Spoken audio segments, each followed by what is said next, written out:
بسم اللہ الرحمن الرحیم۔ اسلامی تاریخ۔ حضرت اسماعیل علیہ السلام۔ حضرت اسماعیل علیہ السلام حضرت ابراہیم علیہ السلام کے بڑے فرزند تھے۔ قرآن کریم میں ان کا تذکرہ 8 جگہ آیا ہے۔ حضور صلی اللہ علیہ وسلم اور عرب کے مشہور اور باعزت خاندان قریش کا تعلق بھی انہی کے نسل سے ہے۔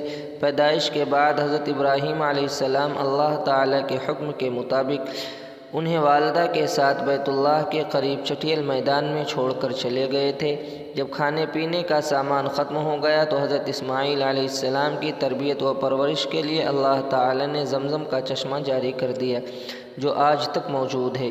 اتفاق سے بنو جرہم کا ایک قافلہ ادھر سے گزرا تو اس چشمے کو دیکھ کر حضرت حاجرہ علیہ السلام سے اس جگہ بسنے کی اجازت چاہی۔ اجازت ملتے ہی بیت اللہ کے آس پاس ایک بستی آباد ہو گئی۔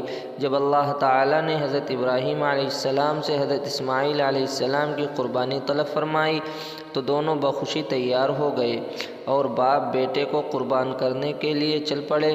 جب چھری گردن پر چلنے لگی تو اللہ تعالیٰ نے خوش ہو کر اس کی جگہ جنت سے دمبا بھیجا، پھر اس کی قربانی کی۔ چنانچہ اسی کی یاد میں عید الاضحیٰ کے موقع پر جانوروں کی قربانی کا سلسلہ ہمیشہ کے لیے جاری کیا گیا۔ پھر قبیلے بنو جرہم میں حضرت اسماعیل علیہ السلام کی شادی ہوئی۔ حضرت اسماعیل علیہ السلام نے 137 سال کی عمر میں وفات پائی اور اپنی والدہ ماجدہ کے پہلو میں حرم میں دفن ہوئے۔ حضور صلی اللہ علیہ وسلم کا معجزہ عہد نامے کو کیڑے کے کھانے کی خبر دینا۔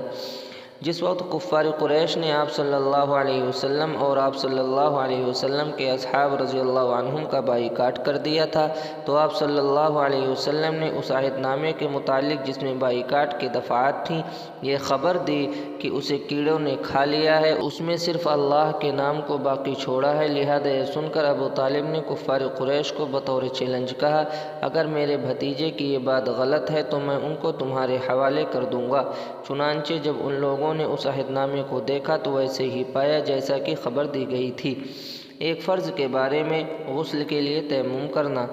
قرآن میں اللہ تعالیٰ فرماتا ہے، اگر تم بیمار ہو جاؤ یا سفر میں ہو تو تم میں سے کوئی شخص اپنی طبعی ضرورت یعنی پیشاب پاخانہ کر کے آیا ہو یا اپنی بیوی سے ملا ہو اور تم پانی کے استعمال پر طاقت نہ رکھتے ہو تو ایسی حالت میں تم پاک مٹی کا ارادہ کرو یعنی تیمم کر لو۔ خلاصہ، اگر کسی پر غسل فرض ہو جائے اور پانی استعمال کرنے کی طاقت نہ ہو تو ایسی صورت میں غسل کے لیے تیمم کر کے نماز پڑھنا، اور تیمم کا طریقہ یہ ہے کہ پہلے نیت کرے، پھر ایک مرتبہ دونوں ہاتھوں کو مٹی پر مار کر اپنے منہ پر پھیرے اور دوسری مرتبہ دونوں ہاتھوں کو مٹی پر مار کر کہنیوں تک پھیر لے۔